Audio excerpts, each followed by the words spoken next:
Hello everyone. Monday is back and so is your dose of Monday Health Booster.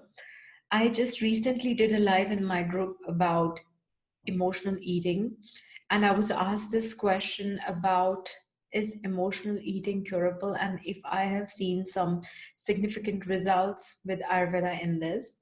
So let me tell you my take on it. I'm Dr. Shivani Sood, the director founder Shivani Ayurveda, and I have an international practice experience of 18 years plus. And in my practice, a lot of patients have come who had eating disorders, and what was really used to cure it. So, with Ayurveda, the first most important thing what we really see is interconnections, right? There is a type of body we are born as, and we are naturally attracted towards food, whereas other body types are attracted to food when they are stressed or pressurized. So, we are trying to see what makes the trigger instead of just curing the problem and doing therapies after therapies.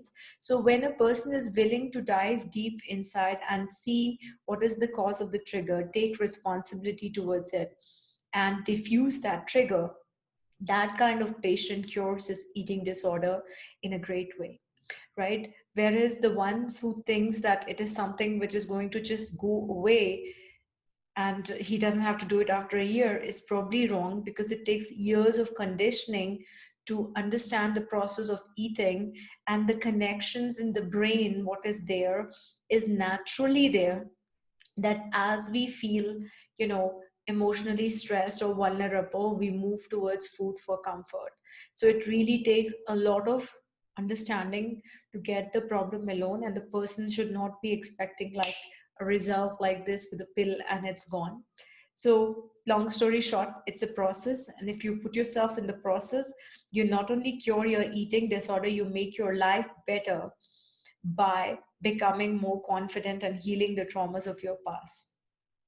The second thing, what I really want you to know if you want to cure your eating disorders, and what I've seen in my practice about curing it, is that most of the eating disorder patients which I found out were too fast. They ate fast, they walked fast, they were not patient, they were not, understanding their body, they were more stimulated. And the ones who really cured their eating disorder really worked towards slowing themselves down and understanding that rushing around is not the solution for any kind of stress.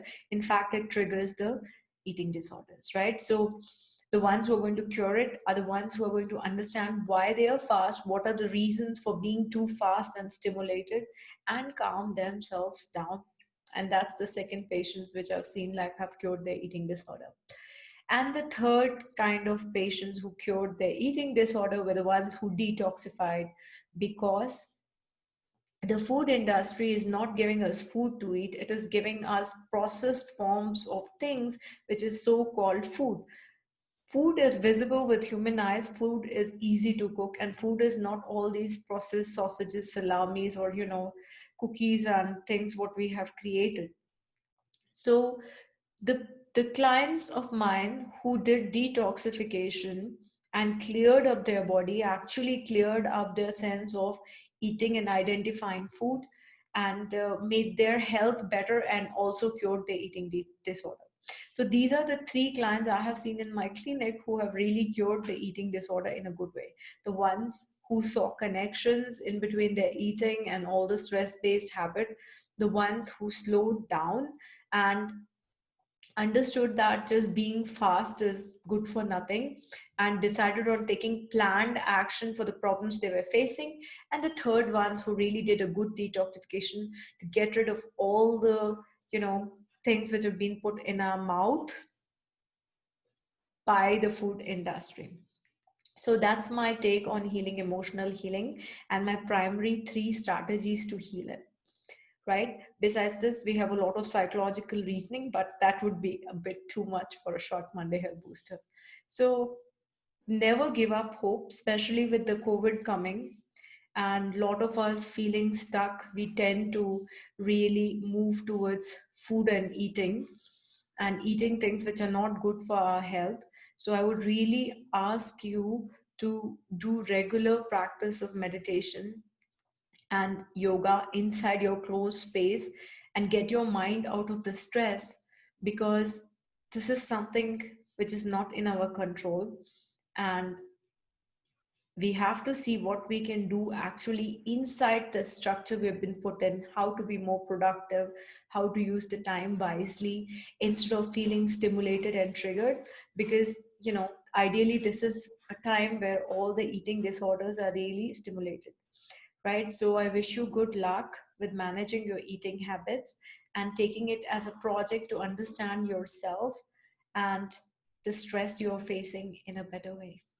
So that's all for this Monday Health Booster. And in the next week, I will see you with more great information on how you can help your health and your mind in a better way with the beautiful science of Ayurveda.